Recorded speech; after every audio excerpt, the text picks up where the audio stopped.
Olá, meu nome é Quintino Lopes Castro Tavares, sou professor de Direito da Universidade Federal Fluminense, no Departamento de Direito de Volta Redonda. Além das disciplinas de processo civil, também tenho me dedicado à pesquisa no campo de processos, códigos e signos, com atenção especial para a linguagem estruturada no campo artificial e também suas interações com o direito. Essa apresentação ela se dedica especialmente à segunda jornada do direito processual civil, né, no âmbito do trabalho aprovado sob o título Blockchain como prova digital, do documento eletrônico à ata notarial digital. Pois, o blockchain é uma infraestrutura tecnológica que, criada inicialmente para as moedas virtuais, as chamadas criptomoedas, apresenta-se como uma aplicação segura para autenticação e validade de atos e declarações, servindo-se como um instrumento robusto no campo das provas judiciais, né? Hoje é inegável a importância da prova digital e a questão tem sido muito enfatizada, por exemplo, pelo professor Geraldo Prado, que chega a reivindicar inclusive a necessidade de uma disciplina específica nas cátedras de direito para a prova digital. A nossa pesquisa, ela é uma pesquisa, claro, introdutória, tem praticamente dois objetivos nesse caso, né? O primeiro objetivo é trazer elementos que possam ajudar na compreensão da estrutura, da tecnologia do blockchain no seio jurídico, né? Tema que ainda espera um maior aprofundamento e discussões no nosso âmbito do direito, né? Em segundo lugar, discutir aspectos da natureza probatória do blockchain e seu uso como uma espécie daquilo que se chamou de ata notarial digital, né? Sem desconsiderar, é claro, a possibilidade do seu amplo uso como um meio de preservação de provas, na medida tendo em conta a sua autenticidade e segurança e baixo custo, né? Em primeiro lugar, precisamos agora, entretanto, para a compreensão do blockchain, diferenciá-lo de Bitcoin, por exemplo. Muitas vezes se fala de maneira indistintamente, chama-se blockchain de Bitcoin, Bitcoin de blockchain. Apesar de que Bitcoin usa a estrutura e a tecnologia do blockchain, assim como outras criptomoedas, como o Ethereum principalmente também, que traz inclusive a possibilidade de programação dentro do blockchain, precisamos deixar claro que blockchain e Bitcoin não são a mesma coisa, né? Bitcoin é uma criptomoeda, né? Uma moeda virtual que faz uso do blockchain, enquanto que o blockchain é uma estrutura, né? Uma classe de software, né? O que é especificamente blockchain? Blockchain é um sistema que mantém registros compartilhados de modo seguro e em constante crescimento, em que cada usuário preserva uma cópia dos registros, cuja atualização, claro, depende da concordância de todas as partes envolvidas na transação. Ou seja, ninguém pode alterar um hash ou um conteúdo, um dado do blockchain sem autorização de todas as partes envolvidas.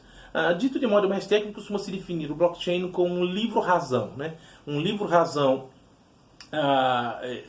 de registro, um livro de registro distribuído peer-to-peer, né? Peer-to-peer, ponto a ponto, segurado criptograficamente e apenas anexável, ou seja, vai se anexando dados e de certo modo imutável, pois que a sua atualização depende do consenso ou acordo, como já dissemos, de todas as partes envolvidas. Para dizer em termos práticos, blockchain tem uma estrutura que não permite a sua modificação ou a sua atualização, ou de todo modo não é possível mudá-lo ou atualizar os dados conservados sem o consenso de todas as partes envolvidas, né? Mas para compreendermos ainda mais a ideia do blockchain, precisamos entender a diferença de um sistema centralizado em relação a um sistema distribuído, né?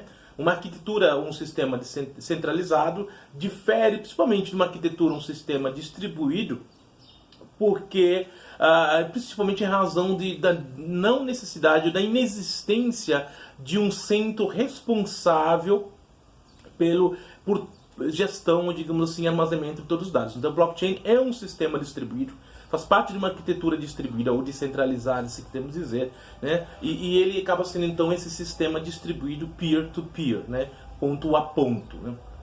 em que, e para nós temos exemplos assim, tipo, a gente pensar, bom, quando que um sistema é centralizado, se a gente tiver, por exemplo, um botão que desliga todo o sistema, trata-se claramente de um clássico sistema, sistema centralizado. Enquanto que um sistema descentralizado, ou distribuído, para dizer de uma forma mais técnica, você não tem nenhum ponto de controle. Então, conforme a lógica dos sistemas ponto a ponto, quanto mais usuários você tiver num sistema distribuído, mais robusto e mais seguro e mais poderoso fica esse sistema distribuído. Então, ou seja, nesse sentido, um nó liga com outros nós, e esses nós são sempre acessíveis desde que esteja um dos pontos ou um dos computadores, digamos assim, dentro da ideia, dentro da rede. Ou seja, a informação pode vir de vários canais diferentes sem um centro responsável. Claro que temos sempre a possibilidade de ter sistemas também mistos, em que há a parte arquitetura centralizada e arquitetura distribuída. A gente pode ter então um sistema centralizado com elementos distribuídos e podemos ter também um sistema distribuído com elementos centralizados. Quanto ao aspecto jurídico no tocante à blockchain, a gente traz aqui a ideia de prova digital.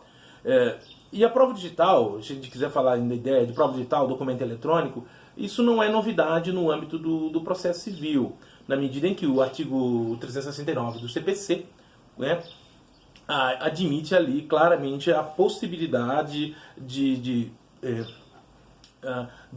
admissão de qualquer meio de prova, desde que moralmente legítimos. Então, o documento eletrônico, se a gente for usar a definição de Augusto Marcassin, o documento eletrônico seria aquele constituído por uma sequência de bits, fotos, dados, e-mails, etc., dados virtuais traduzível computacionalmente, que pode representar um fato armazenado em um arquivo digital. Então, ou seja, pelo artigo, nós temos o artigo 369, qualquer documento eletrônico é totalmente admissível, desde que é moralmente legítimo, é totalmente admissível no âmbito do processo civil. O problema do documento eletrônico é que, a maioria das vezes, claro, no âmbito daquilo que a gente pode falar hoje do mundo digital e do uso das redes, normalmente é um documento particular. E sendo um documento particular, ele nos traz praticamente dois problemas centrais. Em primeiro lugar, o documento eletrônico particular tem fé relativa.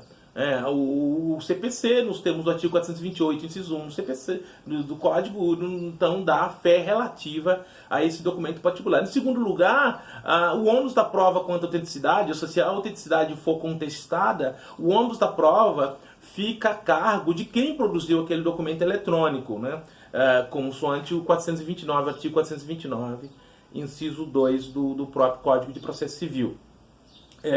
E aí surge a ideia dessa ata notarial digital através da utilização do blockchain.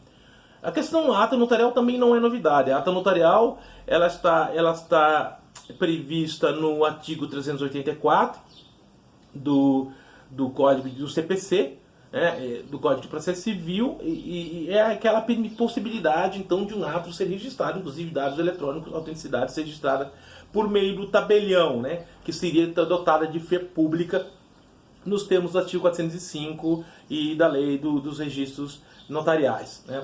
O ponto é que a utilização do blockchain pode tornar desnecessária a figura do tabelião para a certificação do fato, em vista da sua autenticidade e dotando praticamente esse fato com praticamente um caráter incontroverso em uma oposição à fé relativa dos documentos particulares, devido à sua quase impossibilidade de adulteração.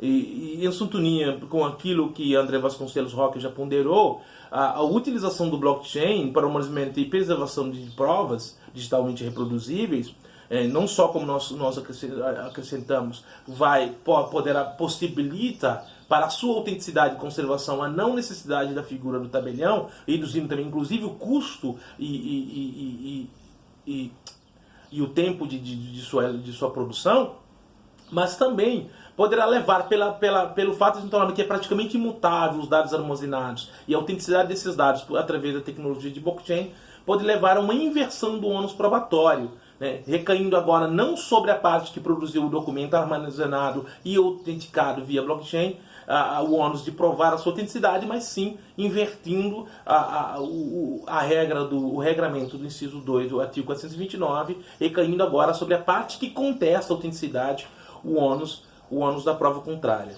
Trata-se de matéria de fato que precisa de muita discussão, que nós estamos desenvolvendo, e que ainda que também precisa discutir de modo geral a natureza e as complexidades que circundam em torno dessa questão. Muito obrigado.